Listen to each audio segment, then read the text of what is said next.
Thanks for tuning in. Today we're going to talk about a new supplement I've started taking and also what I do when the world gets to be just a little too much. Stay tuned. So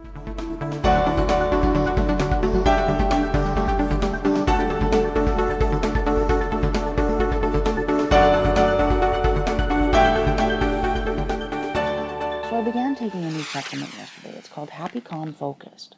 And I came across it online. I'd seen a few reviews about it and was curious to see how it would help with the side effects of methotrexate, and if it would. One of the things I noticed that it does include is folic acid, so I'm going to put the ingredients up. Here you go, take a look at these.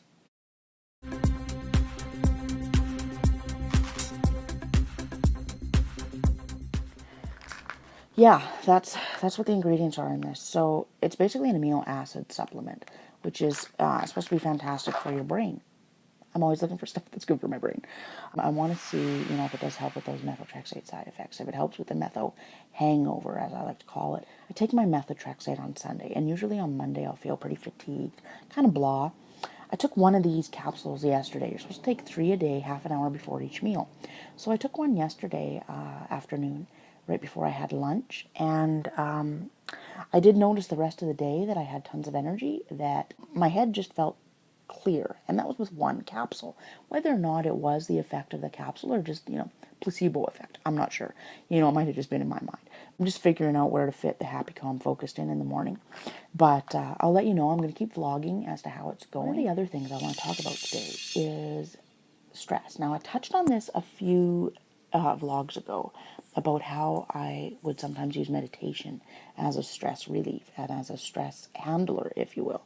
Well, one of the other things that my wife and I do quite often, if we're getting a little stressed out and we just have to get out of the house, we have 2 teenagers. One of them is 18 and the other is 16. This can be a bit of a small space for 4 adults, essentially. So anyways, every now and then we just need to get out. So last night we went for a drive and a walk. And to one of the places that we absolutely love to go here, just outside of town. Take a look at these pictures.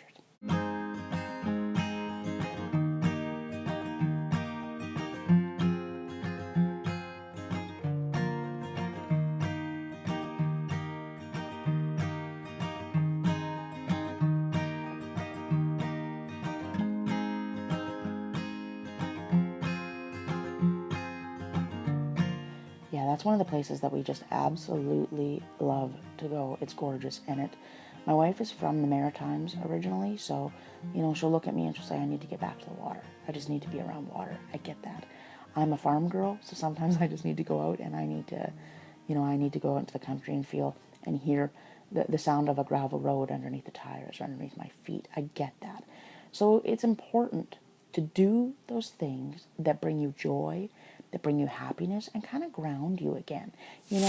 One of the things that I found over the years that happened was that I spent so much time focusing on my RA, how I was feeling, what I was feeling, how the meds were making me feel. We spend a lot of time focusing on our disease. Now, I believe that is giving the disease way too much power. That disease doesn't deserve that kind of power, Live with your disease. Live with the RA.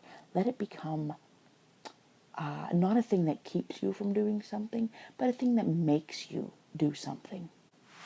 Getting together with friends, that's important too, because one of the things I also have found over the years is that it's really easy to isolate when you're not feeling good.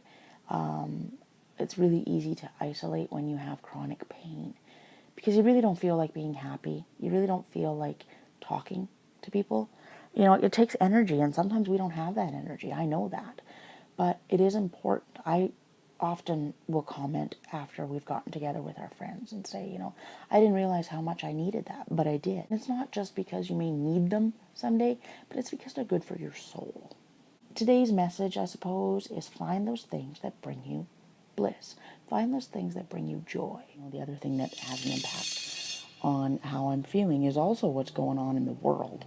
Now, in this age of constantly being tapped into news sources, we have headlines coming across our phones. We're sitting, watching something on our iPads or on our tablets, and a blurb comes across the screen. For me, personally, one of the things that I've had to do is somewhat unplug from those sources. Now, don't get me wrong, I still know what's going on in the world. I believe in knowing what's happening. But constantly being fed that doomsday, the world is, destined for ruin type of mentality, constantly being fed those things that are negative, it's not good at all. And it, for anybody, really, right? I mean, we know stress causes all kinds of things. But for people with rheumatoid arthritis or an autoimmune disorder, most definitely stress has a large impact. In my early 20s, I took part in a program at one of the hospitals in Edmonton where I lived at the time. Now, it was an RA program for people, for individuals with severe rheumatoid arthritis. So essentially what this was for a week, I gave up my life to this program, and I was enrolled in it. It was an outpatient program at the hospital. So one of the physiotherapists told me that they were running this program during the time that 9/11 occurred. Now, 2 weeks after 9/11, one of the things they noticed was the amount of patients that flared was through the roof. These patients all had the same physical response to the stress that was in their environment. Of course, we were bombarded at that time with news footage with, it was everywhere. Every time you turned on the news, it was something about 9/11. We couldn't get away from it.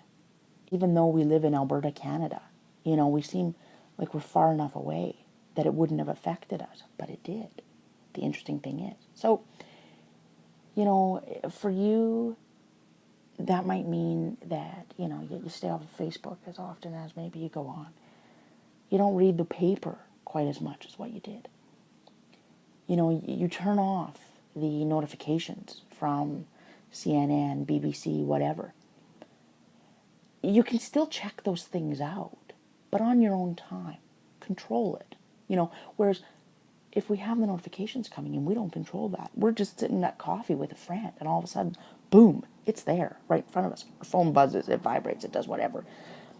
And we read it, and it's the latest tweet from Donald Trump. Choose what you allow into your world. Start pinpointing those stressors and start taking note of how your body reacts to stress. Do you flare a week, 10 days after? And it might not be a big flare. It might just be you wake up in the morning and, your finger is sore, your toe is sore, your knee is sore. But that is a response to something. Anyways, just, start kind of noticing in your life what things, if there's certain things that make your RA worse. Anyway, I'm going to leave you with on that note. I will be checking in as frequently as I see fit in regards to the Happy Calm Focused supplement. And I'll let you know how that's going. I'll be honest, that's what I'm here for. All right, everybody, take care. Take a little time today to do that one thing that brings you joy. Just something in your world that brings you joy. Go and cuddle a baby or cuddle a kitten or something. Alrighty, take care, and I'll talk to you later. Bye for now.